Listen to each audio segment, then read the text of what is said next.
Hello and welcome to First Issues Weekly, the compilation of the weekly comic review show First Issues Now. Every day you can check out the newest First Issues released over on First Issues Now, or weekly in a batch like this on here.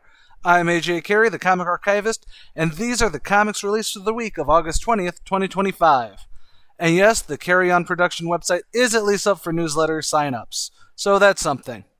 To disclose, the last time I read a Spider-Gwen book for any length was the original run with a splattering here and there since then. I do know that she's now in the 616 because, heaven forbid, things people like not get added to the main universe. Either way, this is All New Spider-Gwen Ghost Spider number 1. Written by Stephanie Phillips, art by Paolo Villanelli, colors by Matt Milla, and letters by VC's Ariana Marr. So yeah, the Gwen Stacy Spider-Woman is now in the 616 because she used a cosmic cube to rewrite her and her dad into the main universe. It starts with her practicing with the son of Black Tarantula, but that's mostly to give us a where are we now to the story, although it is couched in good character interaction and some nice Gwen internal monologue, as any Spider-Person needs to have. She also tries to get a new band together, and Cindy Moon, that's Silk, is now her bassist, and a dude named Wes shows up to be her guitarist. Granted, he doesn't get really any screen time until later, when he gets killed by a symbiote who's been murdering other people throughout the issue.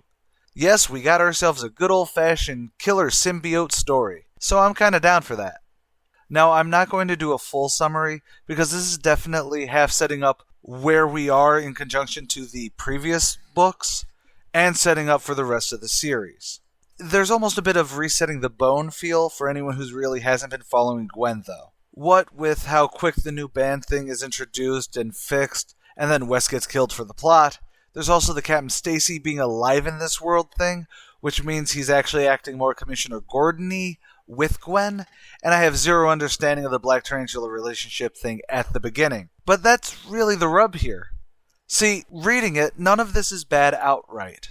I think Phillips writes a good character for what she really can be. I think the plot is actually really interesting since I haven't seen a real killer symbiote in a while, even if the design also kind of looks like Malbolgia from Spawn, but that adds to the fun for me. I don't have a problem with the comic itself, and it is on my pull list now because I think it is good and interesting. I do think there will be a bit of a wall if you have no idea of anything that's happened with Spider-Gwen since her original series, or even her Ghost Spider series proper, or even if, especially, oh man, if you only know her from Into the Spider-Verse and go into this, I am so sorry.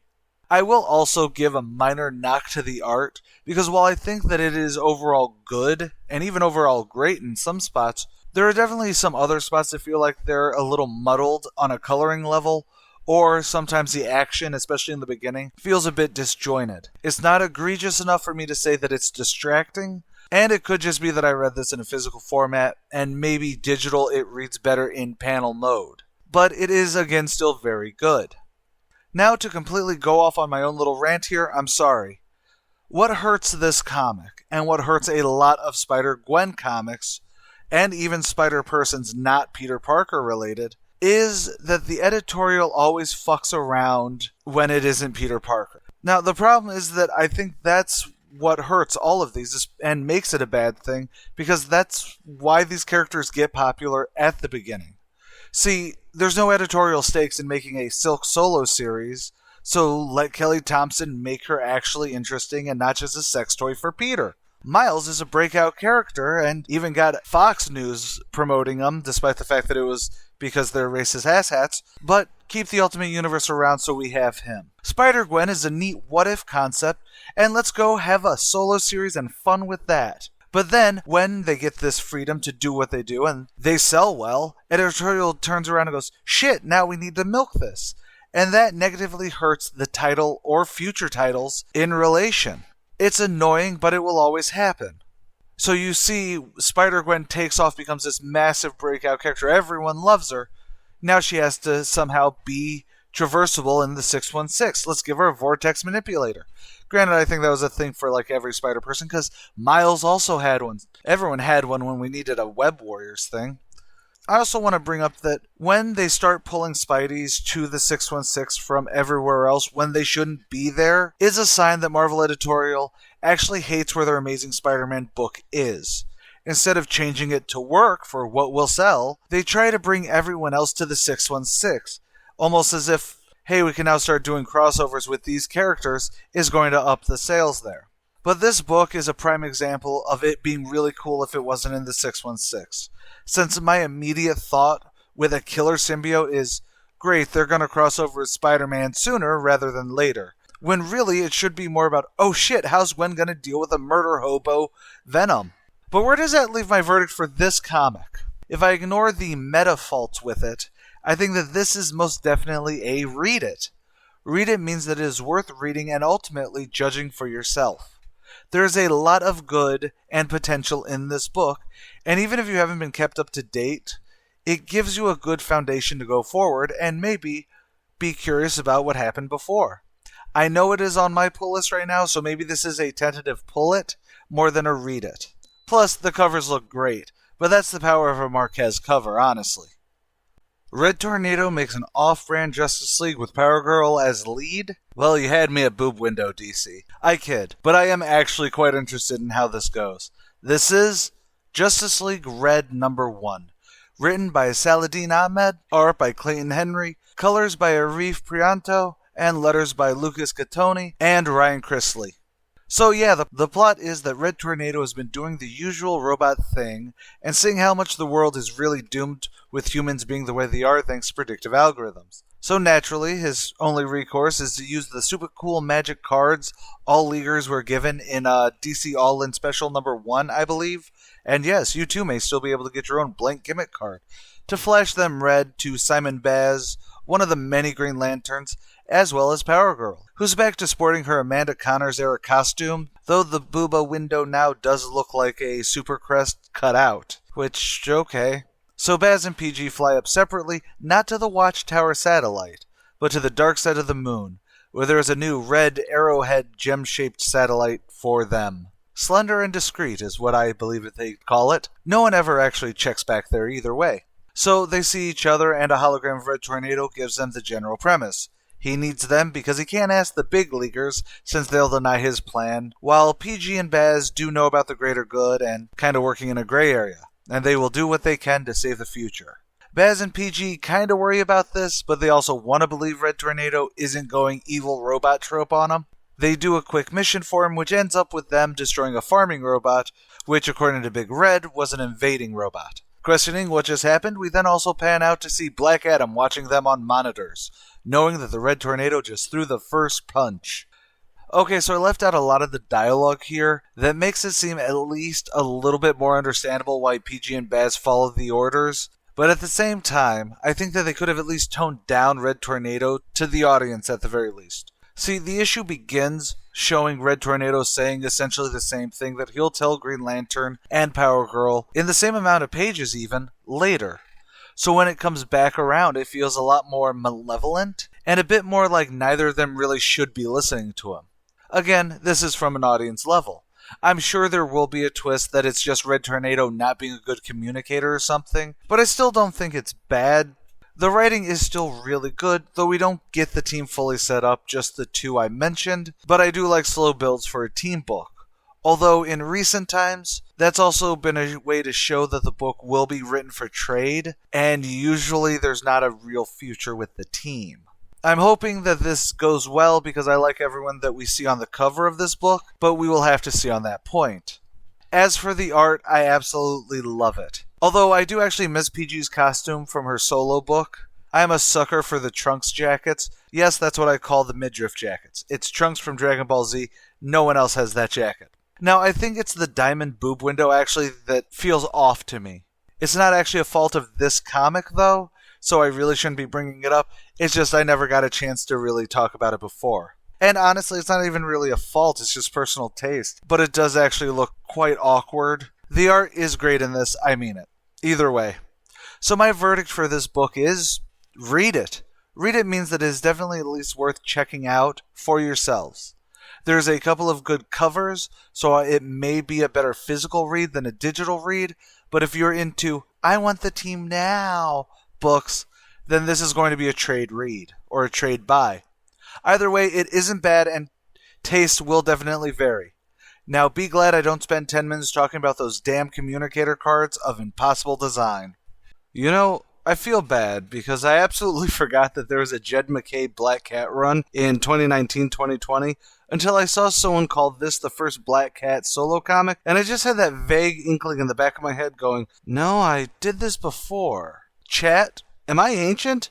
Anyways, this is Black Cat number 1, written by G. Willow Wilson, art by Gleb Melnikov, colors by Brian Reber, with letters by VC's Joe Garamagna.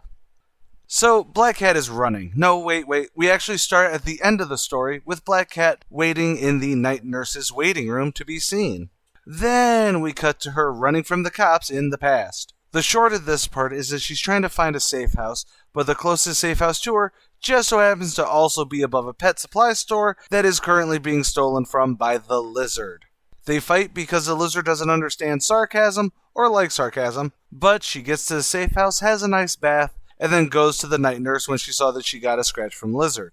Oh, anyone who doesn't know who the night nurse is, she's a nurse that takes care of the Capes and Cowls crowd. I always wish that they did a miniseries for her specifically, especially during certain times in the recent present where nurses and the medical profession as a whole were being treated negatively by the public and the current U.S. administration. Ahem. But while getting patched up, Black Cat realizes, hey, Peter Parker is kind of being a dick. I can be my own hero. And as she makes this realization, we also have Tombstone and Sandman wrapping up this issue saying that they're going to watch this kitty cat. First and foremost, I want to preface what I'm about to say with the fact that I still have me reading and reviewing every single appearance of Catwoman up on YouTube and the Reader's History of Comics podcast channel. I need to say this because when I say that this is the best written face turn for a cat-themed burglar, I mean it. Yes, Black Cat's always been in the gray area for a while, but let's be clear.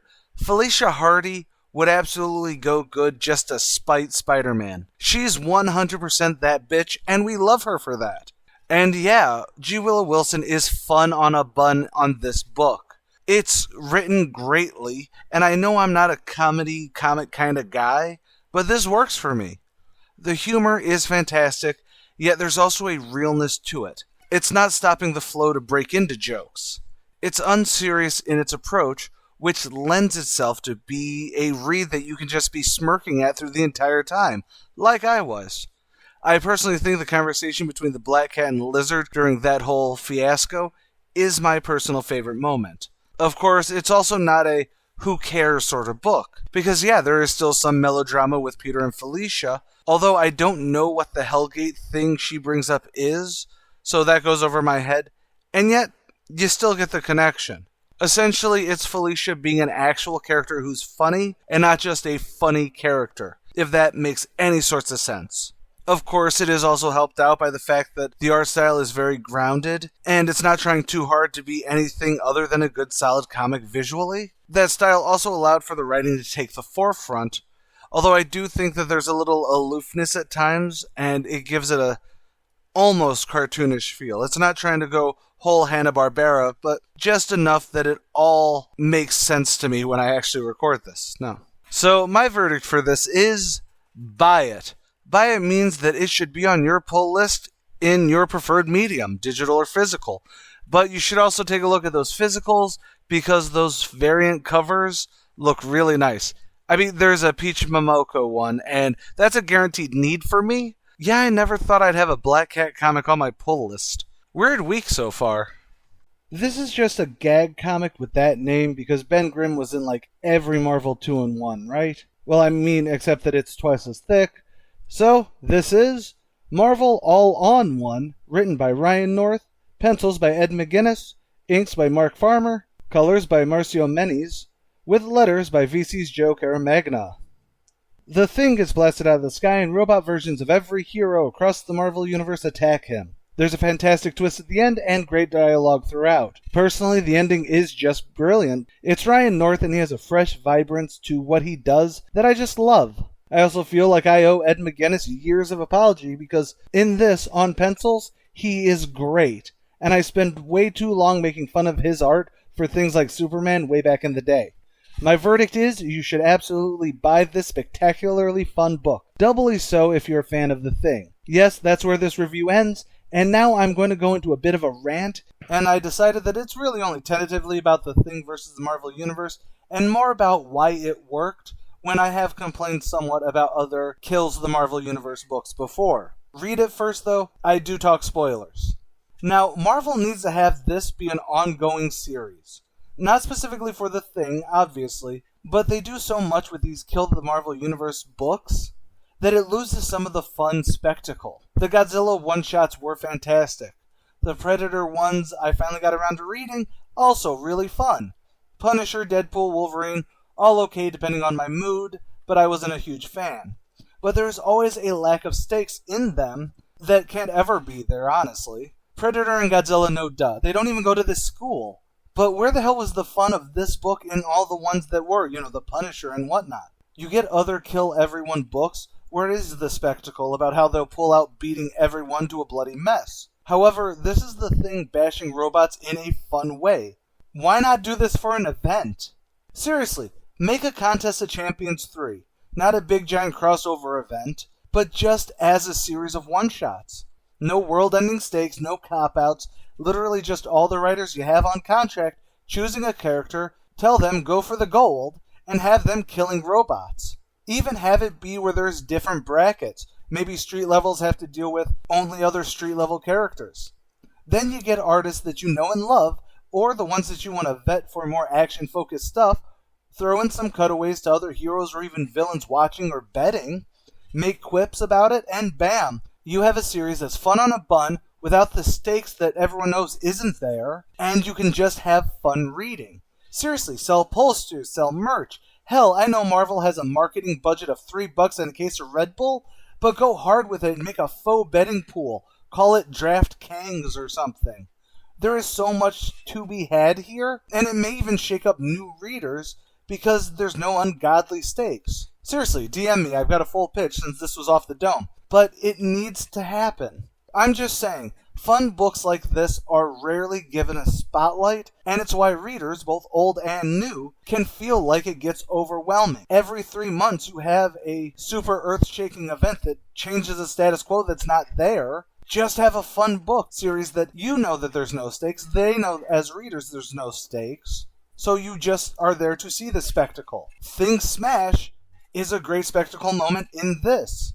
Him using Spider-Man's web shooters against other heroes. Great fucking spectacle. It is a fun book beyond fun. And that's something that is sorely missing in a lot of things. The irony being that I finished this issue right after I read Black Cat. Not the point. I'm sorry, Marvel, but blood is not actually a color. Also, did they just ditch the red band thing? Because I swear when I first heard about this being launched, it was supposed to be part of that. Oh well, guess this'll be a pretty vanilla read then. So let's check out Venom, Black, White, and Blood #1, with 3 separate stories about when Eddie Brock was Venom and not Mary Jane Watson. Yeah. But hey, letters on all of these is VC's Clayton Cowles. The first story is Force Majeure, written by David Michelini and art by Jonas Scharf. I have a feeling I'm gonna get hate for this book. Basically, this story is Venom in his early days being hunted in the woodlands of Pennsylvania because the scientist that has been experimenting on him is now chasing after him because he ran off. Eddie randomly quotes about vengeance, with slightly pretentious annotations saying who he's quoting the one sentence from, while he's taking out all the hunting party, until he gives some Lethal Protectory style, "You're a bad man," to the scientist before letting him die. Yeah. The second story is Sweet Will Be the Flower by Ryan North, Creasley, and Andres Massa. Okay, so this one is actually Eddie in jail talking to Cletus Cassidy about a time when he found a kid shot and dying in an alleyway who wanted justice. So then the symbiote went on to this person to do so. But it wasn't as black and white as it seemed. Cletus calls bull because of how saccharine Eddie is telling this story, but Eddie's holding a Bible saying he feels like a good person. The final story is Fathers and Sons, written by J.M.D. Matias, and art by Dave Wachter. Set right after the Maximum Carnage book, Eddie Brock, with a healing symbiote, tries to step in on a father being a dick and potentially abusive towards his son. However, he sees a flash of his own father in the man's face, and then has an existential panic attack in an alleyway around the corner about it. This leads to a big dialogue between Eddie and the symbiote. By the way, no one ever wants to talk about how the symbiote's real name is Kleintar in this. Man, that's sad. It's a talk about fathers, guilt, and what abuse can bring. It's great. And at the end, Venom, suited up, goes to the family. The son holds up his hands, "Don't hurt my dad." And Venom then just stares and points at the guy, "Be better." And that's all 3 stories. And for me, the first story really drags down the book entirely. If it's the early days of him being Venom, he wouldn't do a First Blood style takedown of forces, and or be like talking about how much vengeance and justice he wants. He would eat the dude's freaking brain, because that's where he was in his life until much later. The art is good though, really good. But that second one, with Eddie in jail with Cletus, that is the one that is probably my favorite, and it works to show that he's changing into being more I want to be the Lethal Protector era. And the last one is about Maximum Carnage. So, it's when he's starting to actually be an anti-hero to some extent. They started toning down the, "Please let me eat your brains."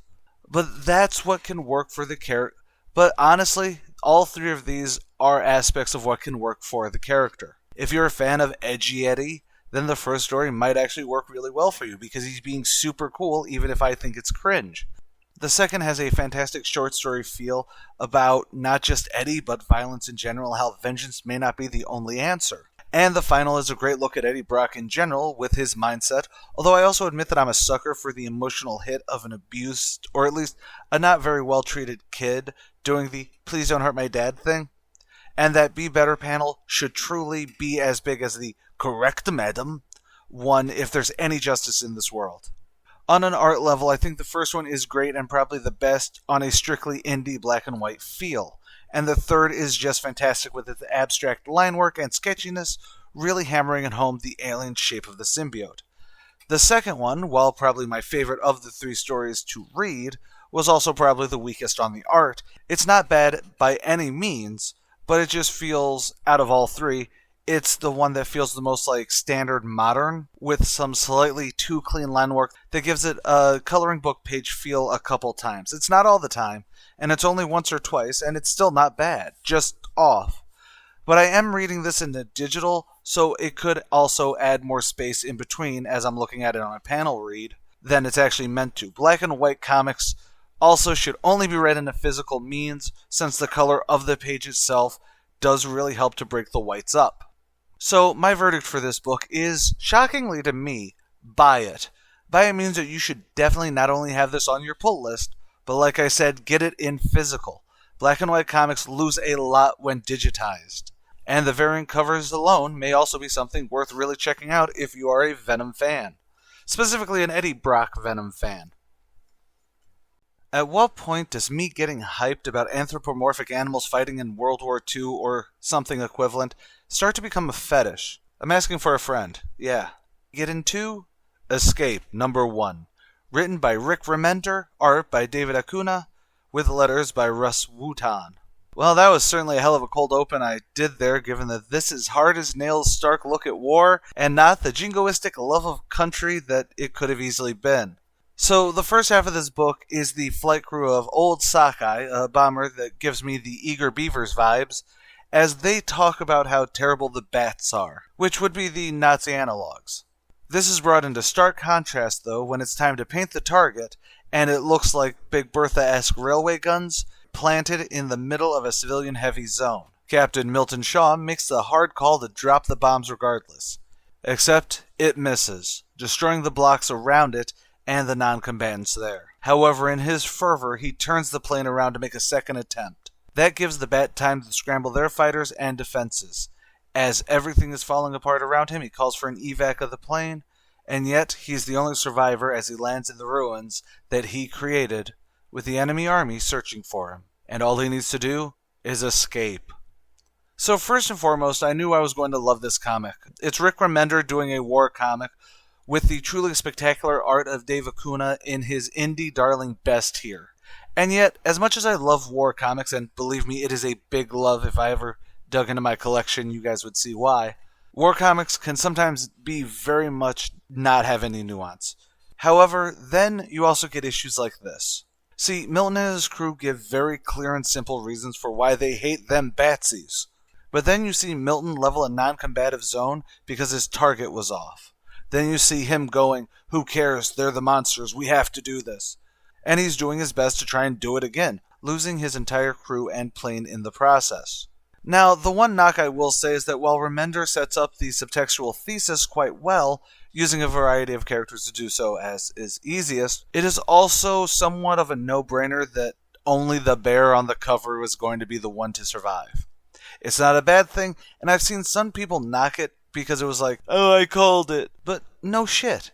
It wasn't the point of them being around. They were lenses for the Milton show coming up. I am actually quite curious about where this is going to go, though. It can either continue on the overview of war, the costs of both sides, how both sides are trained to think the others are less than metaphorically human, so that they will do things like not blink when killing them, or it could be a damn good escape the war zone kind of book, and hey, Remender can easily do both since he started doing both here. But even if you aren't into war comics, I think Dave Acuna's art is just fucking perfect for this. In the design for the plane, like the Bats fighters looking vaguely bat-shaped, or the detail work of the cockpit, it is all so beautiful. It is a feast for the eyes and impactful when you get characters ripped apart by enemy fire and ricochets. Just damn. So my verdict on this is going to be an overall buy it. Buy it means that you should have it on your pull list in whatever your preferred medium is, digital or physical, but you should definitely also have at least one of the variant covers too. I can already tell you that it's a collective for me. I'm getting the whole damn thing in singles, as well as when the trade comes out, so maybe that'll be something you'd want to do too. With a name like that, you can sort of tell this isn't going to be a 100-issue magnum opus when it gets finished, huh? Oh well, This Ends Tonight, #1. Story by Jerry Duggan, Kelvin Mao, and Robert Wyndham. Art by Jay Lee, colors by June Chung, with letters by Joe Sabino. I'm about to piss off some people if the score on League of Comic Geeks means anything. The plot of this issue is that two sisters are attacked by assassins because their family's secret is that they're actually elves, and the brunette sister is actually adopted because two warring elf families traded kids for peace, but the peace is now broken. Or something like that. However, that can also not be true since there's a surrealist ending where maybe none of that happened because a super cool action blonde sister didn't know the name of her biological sister who just fought with her. There are 3 people credited with this story, and it feels like they did a single draft on a night of binge drinking. There is a great concept here, I think. Especially the abstract play thing towards the end was nifty, and in a book that doesn't feel so disjointed by that point, could have really worked. There's no real good consistency with anything being shown, so it feels weakest sin on the writing, and that ending just comes off like this could have been an art profile.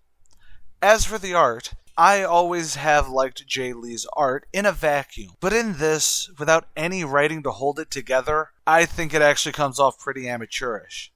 There's no real backgrounds, as there rarely is, but there's barely a flow to the action. I'd also add off-model inconsistencies, but honestly, that usually works well for Jay Lee, and I think the issue really does fall with the writing. Jay, and as well as June, do phenomenal colorings, and it looks good most of the time. But with me talking about the writing, I can also see the opposite end of the discussion. I'm looking at people's 5-star reviews of it right now. Maybe it's meant to be. After all, the art in the beginning is fairly decent before the action. "You're a fairy elf person, Harry" thing happens, and the page or two telling the ancient history also looks rad as hell. The abstract art leads to a perfect ending flourish, and the ending with them in an ambulance also is done in a lot cleaner, tighter look. While I say yes, you're very right, and that's all very true, and it's all possibly exactly what wanted to happen, Jay Lee, when given clarity is what's going on, can make it look great. It's the fact that everything else feels so slapdashed that makes what could be a kinetic and bombastic mental fuckery tale fall flat on its face for me.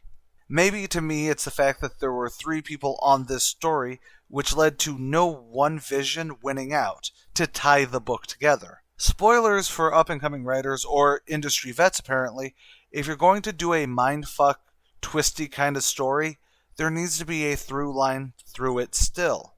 It has to tie everything together in a nice, neat little bow, even if it's going completely off the rails. And it looks like it wasn't even contemplated here. My verdict on this is actually going to be read it. Read it means you should, well, read it and judge for yourself. It's currently still above average for those who care about reviews, and it could honestly just be me on this. And you reading it, it might totally all click together for you.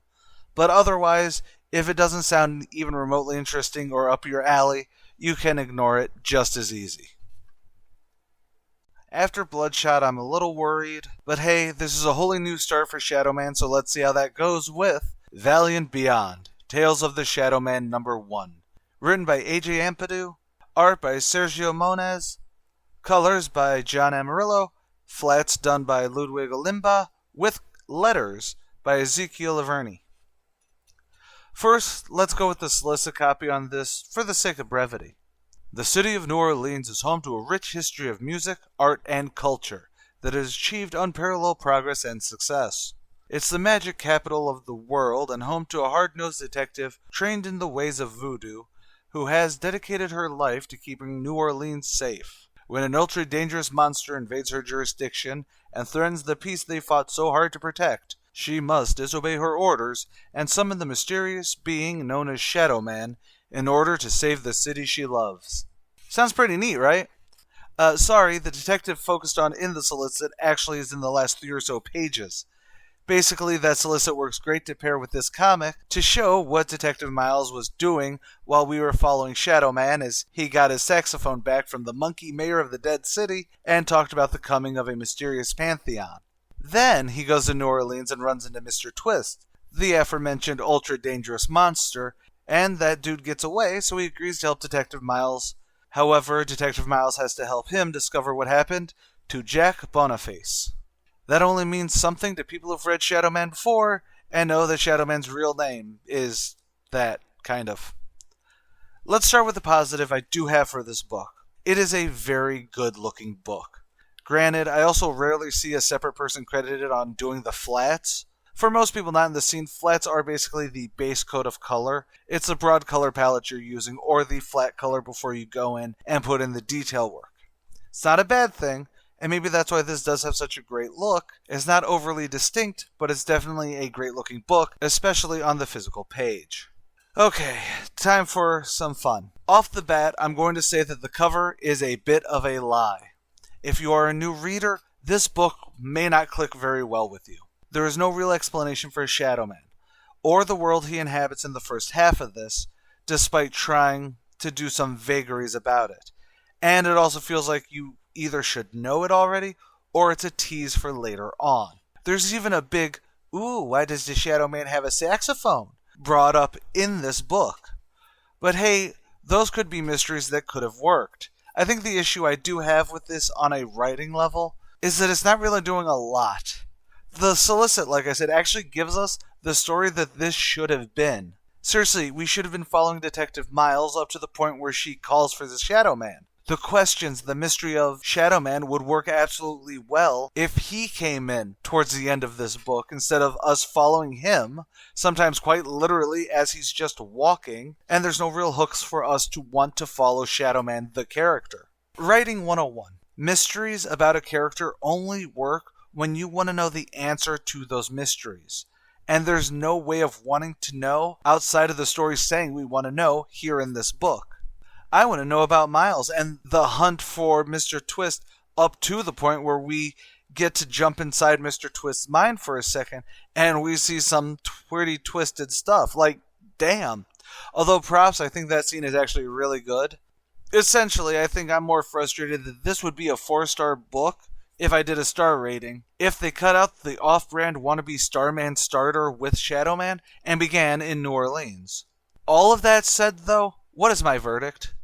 Well, it took me mulling it over, and honestly, the best verdict I can give this is read it. Read it means that it is something you'll have to read for yourselves to get a gauge on whether you like it or not. It's not a bad setup issue, and with all of the fluff out of the way, I can easily see working really, really well. It's even on my pull list, but I've also been a fan of Shadow Man for several years, so I've also seen Shadow Man books done terribly, like terribly to the point where they will turn you white. I know, I'm a monster for not having checked out the hit show Resident Aliens over on Sci-Fi, starring famed chicken impersonator Alan Tudyk. Nor have I read anything past the first miniseries it came out in 2012? You never truly understand the flow of time until you have a lot of flags on that path, huh? Either way, I liked it then, but will I like it now? This is Resident Alien, the Book of Changes #1, with scripts by Peter Hogan and art plus lettering done by Steve Parkhouse. Now, before I get into anything, I do want to stress that this is the 9th miniseries for Resident Alien, so there is technically a lot of backstory here. But I don't think that actually hurt the book here. I mean, if you've read one alien disguises himself as a doctor in a small town, has relations with a human, they give birth to hybrid daughters, well, you've read them all, haven't you? Yep, all like 3 of them, maybe. Anyways, the plot of this is that 4 of Harry's species comes down to Earth to help Harry out with the Men in Black problem he's been having. But also, because of the birth of Clover, Harry's hybrid daughter, Earth is actually eligible to join the Circle of Worlds. Neat. Now, I know the plot sounds anemic as hell, but it actually works here. See, Resident Alien, at least from my experiences with it, is basically just a quirky slice-of-life comic that I will always lament has never really taken off huge after the 90s in the US. They still exist, mind you. Obviously, I just read one. But it'd be so easy for someone to try and get an action lean, or try to make the stakes feel Earth Destroyer-y. It's a perfectly casual read that you get when the characters are actual characters. And may I say, the fact that they have Agent Jones there, who had already given basics to the new residents of Patience, really allows for this story to be full of interactions that don't feel recycled. It'd have been way too easy to basically go, yeah, why don't we just do the gags from before with a new clutch of characters? Again, I love it for that. But I'm going to go on to my little discussion mode for a moment. I'm now 2 months deep into this rendition of first issues, and that's after 10 years of having some variation of this show going, be it on YouTube, actual websites, and a single mega show, or even these quickies.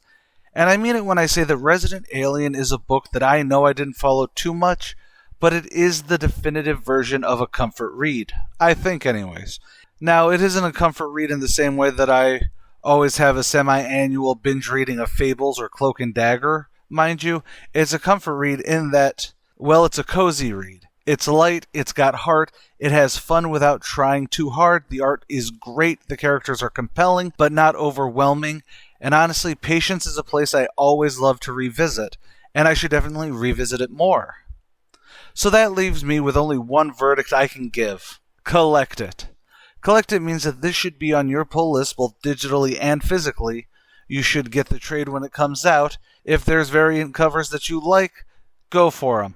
And of course, go back and get the 8 previous miniseries because this series is worth every red cent. Now, I probably should actually get around to watching that TV show, huh? Oh hey, a book about immortals killing each other for power. God, I miss Highlander. I really need to find out who owns the comic rights to that. I have spec scripts, so many spec scripts, and a crossover with Forever Knight. Yes, I even put the XD in the script like a fucking child. Deal with it. This is Eat Your Young, written by Brian Buccellato, art by Matteo Monaco, with letters by Buddy Bedoin. So the solicit copy. In Eat Your Young, Edmund Irons names his 6-year-old daughter Elsa as the next alpha of his immortal clan. But every 100 years, during a brutal 27-day window known as the Centurium, his children have one chance to rip out his heart and claim the throne, or lose their immortality forever. Now, Edmund's 30 offspring, an iconic cast of genre archetypes like the Cold War spy, the serial killer, the vigilante, the punk rocker, and the billionaire futurist, turn on their father and each other in a zero-sum battle for eternal life. Well, that's the premise, and essentially that's what's all in these 30 pages. The world building, the characters, and their emotions, and basically everything. It truly does feel like this comic has exposition on each of these pages, with the exceptions from the very beginning, which is an interesting through-line story, before we, and honestly the rest of the clan, know how important Elsa is where she gets shot. And at the very end, which sets up that it's 5 minutes before midnight, and 2 of his kids are starting to attack to try and become the Alpha. Now the rest of it is just focusing on the major players we'll be seeing, listing off names, listing off motivations, and everything like this. And of course, they all have daddy issues, which is fair. Now, before I get into me being an armchair quarterback for this book, I want to say that this book is not bad. It's a bit hefty, but that comes with limited runs. If you have a sprawling story but only 6 issues greenlit to make it, things have to kind of get squeezed in pretty tight. Similarly, I think the art is actually really expressive, but there are a few times where it feels like a mix of art styles. Yes, that could actually be the art style itself, but if you have Edmund and several kids looking very normal, and then a couple others that look kind of to be out of one piece with their cartoonishness, it can feel like it's a little muddled there too. But again, it still looks great. I'm just being overcritical because I want more of this book. Now, I brought up a moment ago, but this essentially reads better as a Wikipedia. And I'm wondering if they used World Anvil or something like that to make all the characters lay it out, because it feels like we're thrown into the deep end of Season 5 of a TV show that you've never watched before. And I mean a real Season 5, from the before time, when season runs were 20 episodes a pop. There's a solid foundation for a massive series here, before the Centaurium should even come into play. See, it feels like there needs to be a miniseries that sets up the family dynamic, introducing all the main players so we can care about who may or may not become the Alpha. Because ultimately, that's how this issue sets up and feels like a little bit of a letdown. Its main solicit really pushes it as a bombastic action comic, but this comic is written as trying to be like it wants to have emotional stakes and wants to be Dallas. And you can't really get that when you're just being given the basics. You need a volume before this to show the clan's intricacies and the people involved in it. And honestly, the archetype thing is a really neat concept to have plot lines where you can have them all based on the archetypes. Like I could see the serial killer being a wicked cool volume arc about the clan needing to figure out how to find him and then stop him because he's immortal. And while there seems to be a lot of world building, it's also fairly shallow world building. It was also fairly shallow world building because there were key points of this issue that the writer wanted to get to, so I do get that. Again, everything I said is just me pissing into the wind because I still have this book on my pull list. It has hurdles, definitely, but ultimately, at least, it is an interesting enough first issue for me to make me curious about the second. If you take out all of the exposition, then you can actually get to the heart. That does mean my verdict here might be a little hypocritical, because right now my verdict for this comic is read it.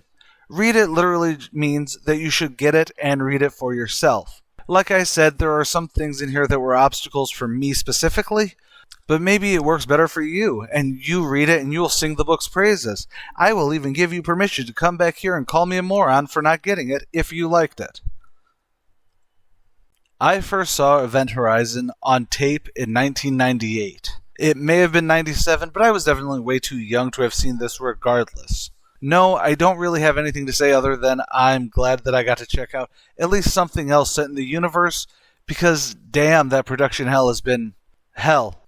This is Event Horizon, Dark Descent number 1. Written by Christian Ward, art by Tristan Jones, colors by Pip Martin, with letters by Alex Ray. If you don't know the plot of the original movie, it's 7 years after this experimental gravity drive is tested, a crew gets sent out to recover the ship, they find it. Now, to say this in the most Warhammery way possible, they teleported through the warp without a Geller field. And now there's some definite demonic bleeds happening. However, this comic is the prequel to that, about the voyage of the Event Horizon ship proper, as it makes its maiden voyage. This is actually a great setup issue. It shows Dr. Weir's relationship about being kind of metaphysically haunted by his wife's death while he built the drive, and will definitely build. It also gives a great breakdown of the crew, including all of the trauma that they're kind of escaping on this mission for, which I also think pairs really well with knowing that they're about to be used to help facilitate the gates of hell opening up, and that just really adds to the whole thing working really well. If you're going into this to try and get full horror right off the bat, well, then you don't know how classic horror works, or generally how a story works. This is the setup of the inciting incident, and then the fallout thereupon. Yes, there's a bit of a story hook where someone gets killed by another crew member, but at the same time, and that brings us to the visuals. The universe that inspired Dead Space is honestly made for this kind of art. It's the line work of the indie horror scene. Deep, rich inks, harsh lines, and just a really big feeling of dark grime. But that also brings up a point about this book, and books like this. If you've never heard of Event Horizon, never saw the movie, or seen any of the surprisingly many video essays and reviews about it, then I don't think this book will actually click with you. Now, granted, if you are a horror comic fan and give it a read, having never seen the main movie, you may actually still like this book. Again, it is a slow burn that really does set up well enough for the future issues, so it is enjoyable on that front. But let's be real, this is a comic for the fans.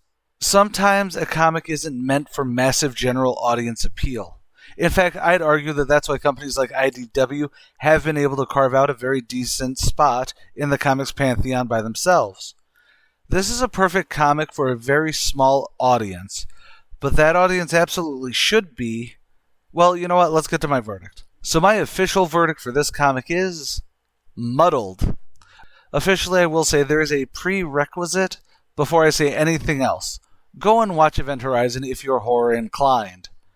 That is a must because it is a good movie and oddly influential for being a single flick from the 90s. After that, though, this comic is absolutely at the bare minimum worth reading with an asterisk. And that asterisk is that it is definitely going to be bumped up to a buy it when the trade comes out. I'm personally putting it on my pull list physically to get all them floppies, but granted, only one or two variant covers seem to really be eye-catching for me. So can't go full collected. Sorry, I'm tough but fair.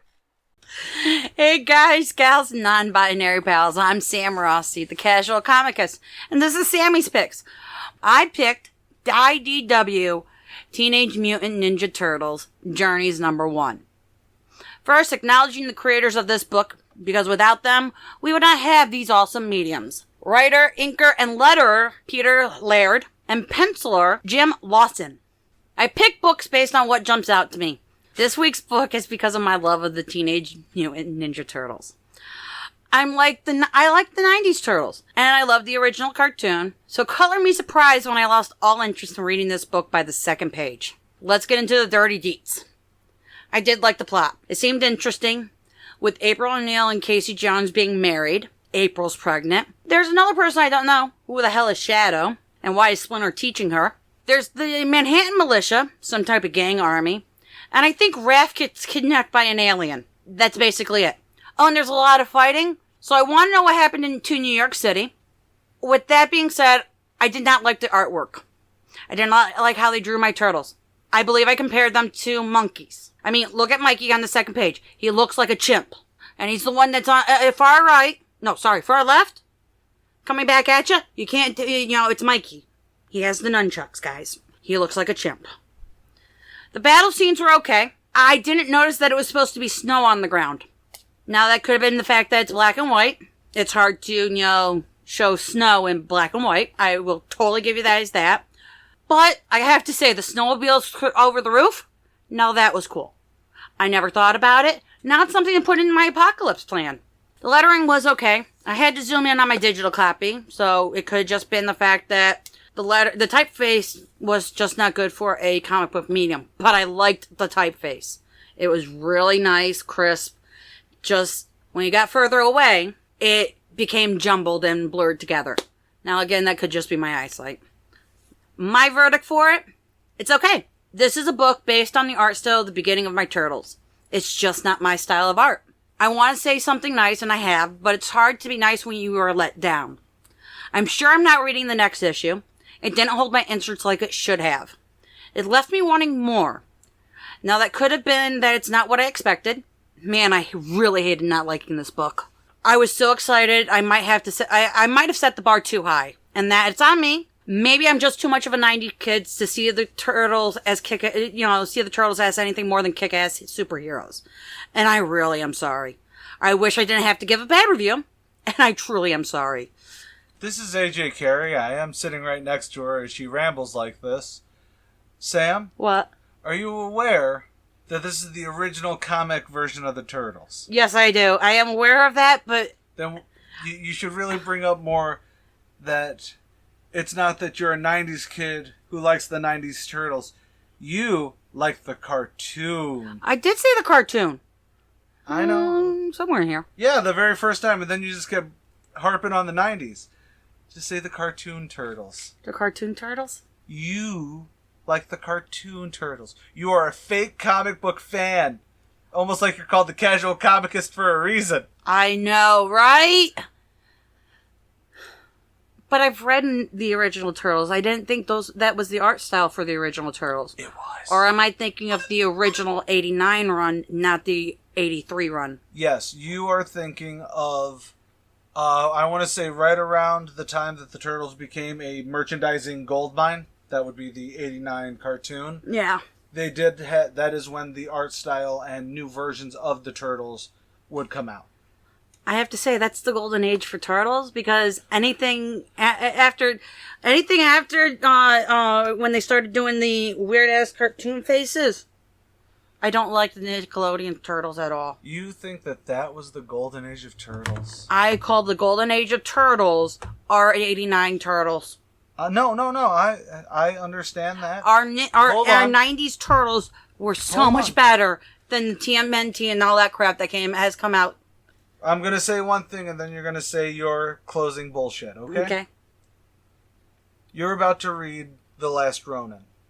Yeah, I'm going to. It's on my list of things to read. No, Samantha. Okay. We're going to finish this. I'm going to go downstairs and edit this bullshit. I don't even know if this part's going to be in there. We'll find out. We'll find out together. So you want me to read The Last Ronin? As soon as we're done with this, Okay. you're going to go read The Last Ronin. Okay. Period. The end. Why? Because it is the best Teenage Mutant Ninja Turtles book ever written. I have seen the art from it. Oh, I've liked the art. you could like the art. I have to like the art before. The book can be shit, but if I like the pictures, I'm going to be like, just look at it for Yes, pictures. I know, because you're a 7-year-old at heart. I am. Now say your bullshit. I'm Sam Rossi, the casual comicist. Follow me on Facebook. You're being angry. I'm Don't sorry. be angry to the people. Be angry at me. Yeah. Don't make me come over there. Yeah. I'm sorry, I just saw Xander doing that in my head, and all I could be like, wow, does he get that from me? It's kind of what I was thinking. I'm Sam Rossi, the casual comicist. Follow me on Facebook at Carry On Productions or on Twitter at Carry On Prod. See you between the pages. With all that, though, maybe I'm wrong or I missed a comic worth talking about this week. Let me know on the YouTube video version of this, on whatever podcast platform you're listening on, or on social medias at The Comic Archivist on Facebook, on Twitter at AJC_doesitall, and even on Blue Sky at AJC Does It All, without any underscores. I'm always open to being told how wrong I am about the current mainstream and indie comic books alike.